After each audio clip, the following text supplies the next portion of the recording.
Hello, Connor. Would you like to hear the story about the man who talked really slowly and really fast? Yeah. Well, the small started off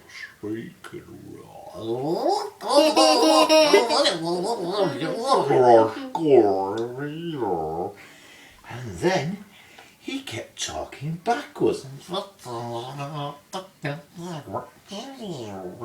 And then he talked in a normal voice, and then he talked faster.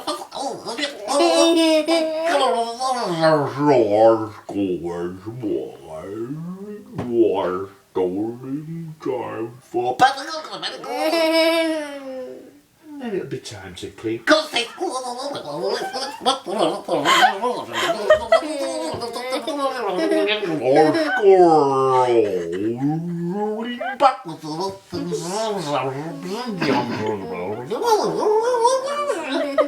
Oh, and that was the end of the story. Yeah. Was that good? Say good night. Did the what man do what? Did you hear the bee flew away? The bee, yes. It went so backwards. Now, I'm going now backwards. Goodbye.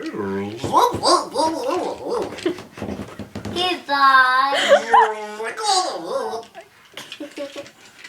I'll stop now.